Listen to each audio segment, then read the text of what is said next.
নিরামিষ পনির তরকারি করব। পনিরটা কেটে নিচ্ছি ভালো করে পিস পিস করে। দেখো, এক প্লেট আলু ধুয়ে কেটে নিচ্ছি ছোট ছোট করে। আর এদিকে মটরশুঁটি আমি ধুয়ে নিচ্ছি ভালো করে। কড়াইতে তেল দিয়ে দিলাম।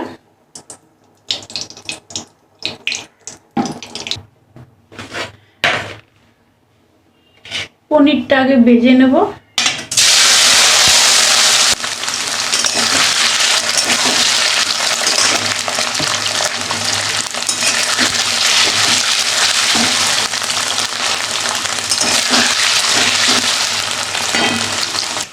একটা টমেটো নিচ্ছি আর অতটা আদা আমি কষে নেব।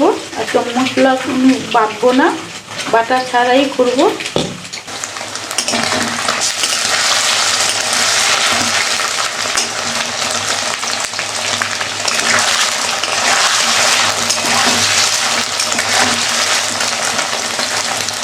পনিরটা ভাজা হয়ে গেছে, এবার নামিয়ে নিচ্ছি।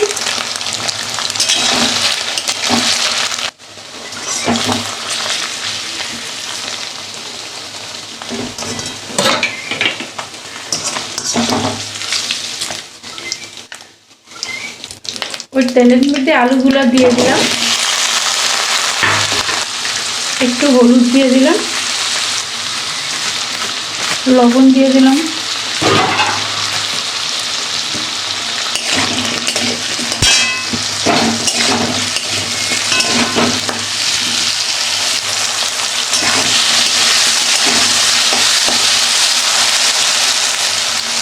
ঢেকে দেবো। দেখো, টমেটো একটা কেটে নিয়েছি আর আদা কুচিয়ে নিয়েছি। এর মধ্যে লঙ্কার গুঁড়ো, সব মশলাটা একসঙ্গে দিচ্ছি। একটুখানি লঙ্কার গুঁড়ো দিচ্ছি, একটু গোলমরিচের গুঁড়ো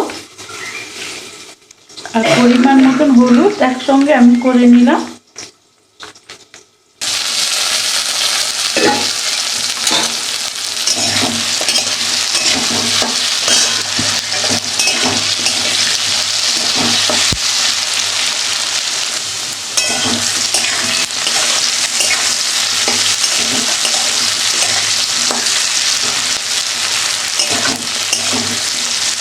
আমার আলু ভাজাটা হয়ে গেছে, এবার নামিয়ে নিচ্ছি। আর একটু তেল দিয়ে দিলাম, একটু সাদা জিরে দিয়ে দিলাম। আমি মশলাগুলো দিয়ে দিচ্ছি একবারে সব।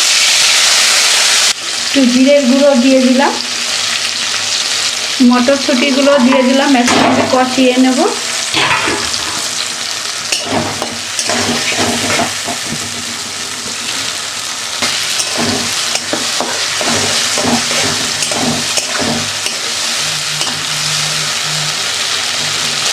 লবণ দিয়ে দিলাম পরিমাণ মতন।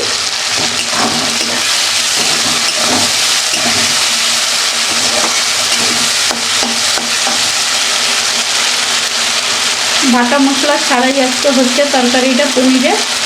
একটু ঢেকে দেবো।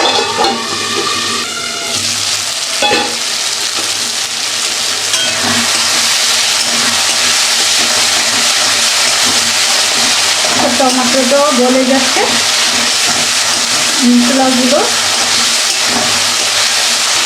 মটরশুঁটিগুলো আমার সিদ্ধ হয়ে যাচ্ছে। আলুগুলো দিয়ে দিলাম ভাজা।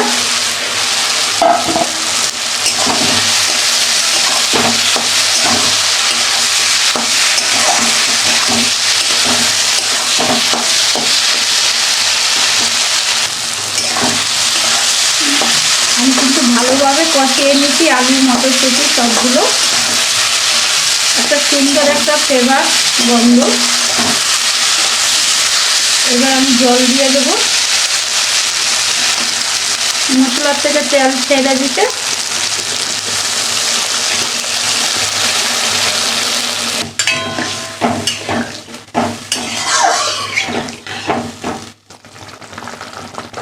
গ্রেভিটা ফুটে গেছে, এবার আমি পনিরটা দিয়ে দিচ্ছি।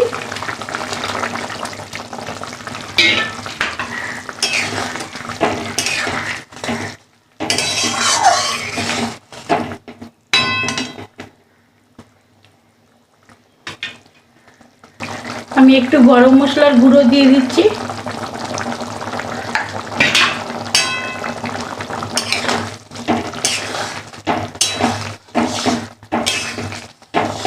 আলু পনিরের রসাটা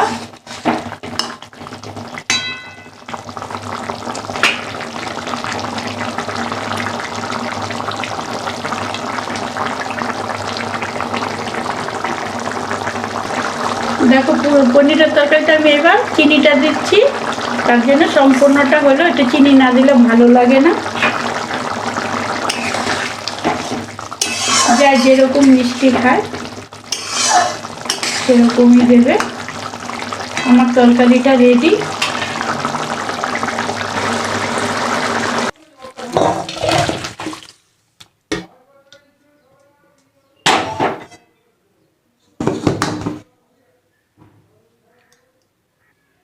তো দেখো বন্ধুরা, একটু ঘি দিতে ভুলে গেছি, এখন দিয়ে দিলাম গরম আছে।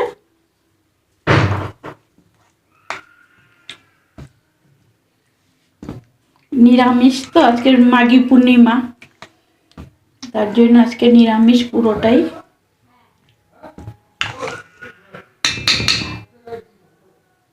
আমার এটা রেডি। সুন্দর একটা গন্ধ বেড়েছে, আপনারাও বানাবেন, খাবেন। ভালো হলে একটা লাইক দেবেন, ভালো লাগলে কমেন্ট করে জানাবেন।